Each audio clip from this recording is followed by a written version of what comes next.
hello पिलाने केमती अच्छे आशा करछे समस्ते बहुत भलरे थिबो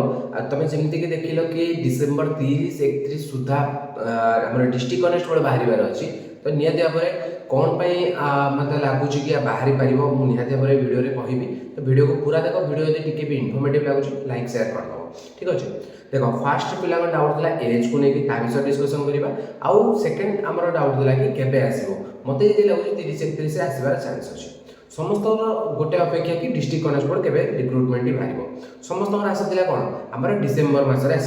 डिसेम्बर लास्ट होगा बसिलानी किंतु रिक्रुटमेंट आसे देख तुम स्क्रीन तुमको गोटे नोटिफिकेशन देखी दूसरी यहाँ देखिपर 2022 मसीह जो आम डिस्ट्रिक्ट कनेस्टेबल आसाला यहाँ आसाला 30 तारीख माने डिसेम्बर 30 तारीख दिन ये नोटिफिकेशन पब्लिश होता तो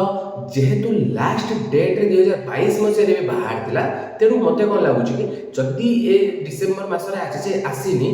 ता सी 30 बा 31 डिसेम्बर सुधा बाहर करने भी चेष्टा करेंगे कहीं चेष्टा करेंगे कारण एज रिलैक्सेशन ले प्रोब्लेम क्रिएट हम जदि यही वर्ष से बाहर न करूँ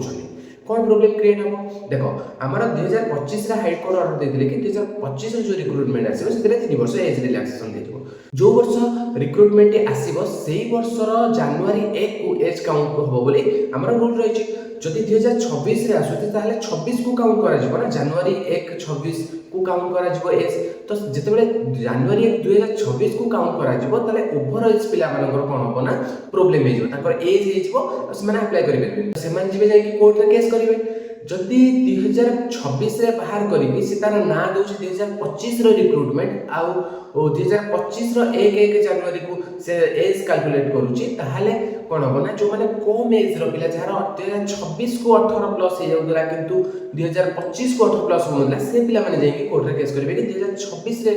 रिक्रुटमेंट आसुची किंतु 2025 को कम बाई काउंट करा होची बुझिला एमिति ही पारे से रिक्रुटमेंट रे लिखि पारे कि डिस्ट्रिक्ट कनेस्टेबल रिक्रुटमेंट 2025 कारण एमती भी से निज फॉर रे भी कोर्ट रे कहि पारंती कि 2025 रे रिक्रुटमेंट हमर बाहर करिवार थिला किंतु डिले हे कि एटा 2026 रे आसला एमती हे पारे किंतु कोन कोन केस तो निहे दे पर हबो ही हबो आइदर ओवर एज पिला केस करबे न जहार एज होनी कम एज होछन से मान जाई केस करबे जदि 2026 रे बाहर करूची जदि 2025 रे बाहर कर दोची किछि प्रॉब्लम होबनी ओवर एज पिला भी सैटिस्फाई आ कम एज पिला जो अप्लाई करि न पारे से माने भी आ किछि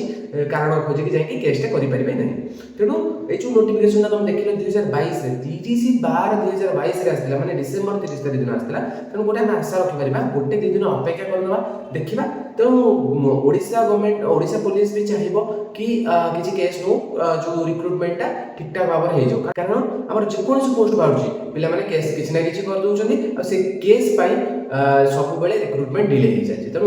ओडिशा पुलिस तो चाहिबोनी कि केस हो बोली जदि से माने एया भाबी थिबे तेबे निहाती भाबरे से 30 31 रे बाहर करिवे आ जदि से माने ये जो केस प्रति ध्यान नथिबो देन 2026 जनवरी रे आसीबार चांस अछि तो आमे आ गोटे दिन वेट करनियो कारण 2022 रे आस्तिला तेणु वेट करनबाटा बेटर होबो तो एटा थिला छोटो इन्फॉर्मेशन जदि 2025 लास्ट सुधा न आसुची तेणु टेंशन नबार नै निहाती भाबरे आसीबो ही आसीबो एटा आमे जानि छथि कि आज नहले खाली रिक्रुटमेंट आछिबो तो हम पढ़ा पढ़े कंटिन्यू करो टाइम लॉस बिल्कुल भी करनी तो रोहुची पिला माने एटा छोटिया इन्फॉर्मेशन दिला मुझे तले से जो पीडीएफ टा को देखिली